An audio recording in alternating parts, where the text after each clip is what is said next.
Hi, I'm Dave, founder of Halloween Around, and today I'm reviewing the latest Shudder original movie, an Australian horror movie, which was Regal's mystery movie very recently. So I saw it in theaters. I love nothing more than seeing this big logo on the big screen.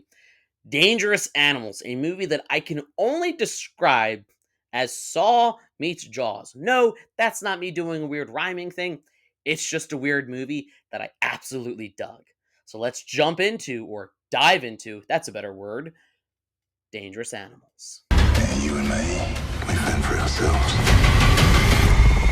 We're sharks. I'm nothing like you.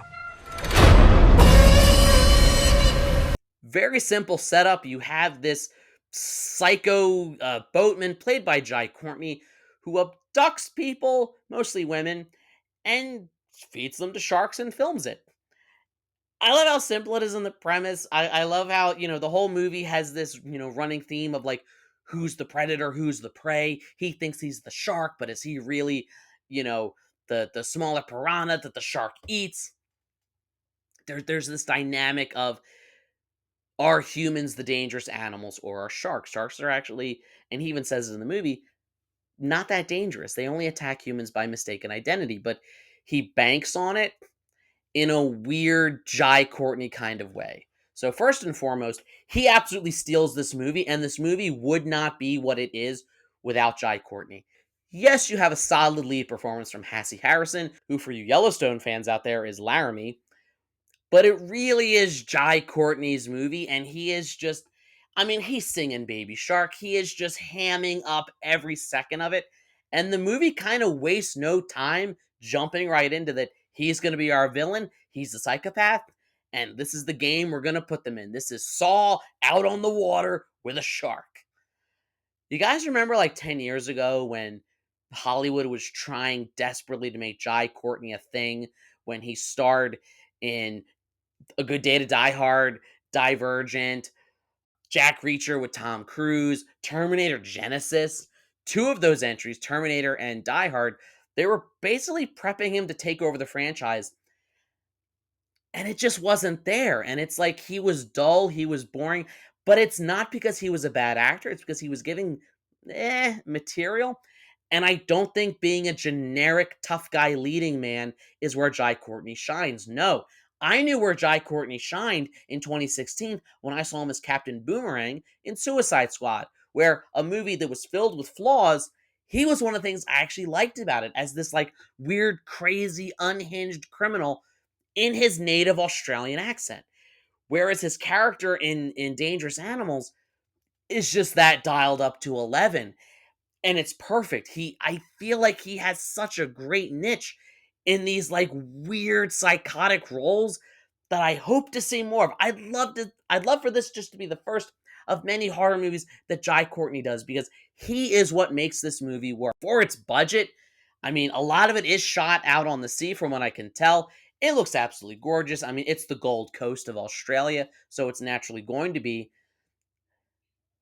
It gets a little, you know how like in any movie like this, there's like a, character tries to escape, character tries this, character outsmarts the villain by doing this, villain does. There's a lot of like cat and mouse chasing that is interesting and dynamic and thrilling, that kind of goes on a little too long, and you're like, okay, come, oh, we're right back to where we started. So the last 10-minute chase sequence was for nothing. And you can do that maybe once. This movie does it like several times. Aside from that, though, you're not really watching it for that. You're watching it for this just unhinged Jai Courtney performance that not only steals the movie, it is the movie. So as far as like a Shudder original movie goes, which I know that can be very hit or miss, it's kind of amazing. And I love that it's such a subversion of like your typical shark movie. Because aside from Jaws, name a good shark movie. Or name a great shark movie. There's good ones. There's decent ones like, oh, there's sharks here. There's 47 meters down. There's Deep Blue Sea. There's The Shallows. Soul Surfer, technically. But that's don't come at me in the comments for that.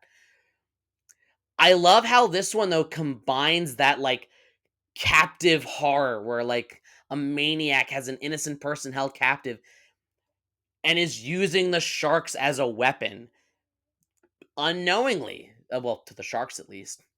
So I really enjoyed seeing such a fresh, unique take on a shark movie.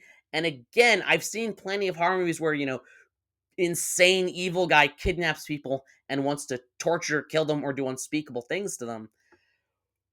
But again, this felt different where it combined these two subgenres of horror in a way that you wouldn't normally think they would go together. And it makes me think, what other two subgenres could you combine and just create something weird and different with this? So this is a movie that if you can catch it in a theater, definitely check it out. If not, I know it's going to be coming on Shutter probably sometime in either June or July. Definitely check it out then. I really, really recommend it. No, it's not like the greatest horror movie of the year. It's no Sinners. It's no The Monkey. It's no Bring Her Back. But it's just so much fun. It's campy, it's cheesy, but it knows it, and Jai Courtney knows he understands the assignment better than anyone. But hey, these are just my thoughts. This is just my rant. This is just my review. Let me know in the comments, what did you think of Dangerous Animals? What do you think is the most dangerous animal? Come at me if you want to disagree. It's what YouTube is for. Like, share, subscribe, all the YouTube stuff. If you don't, you may end up trapped out on a boat out in the middle of the ocean off the Gold Coast of Australia with sharks and crazy Jai Courtney wanting to film you with a camcorder from like 1987 that's actually hard to get a replacement of, as he finds out from the pawn shop. And as always, every day is Halloween.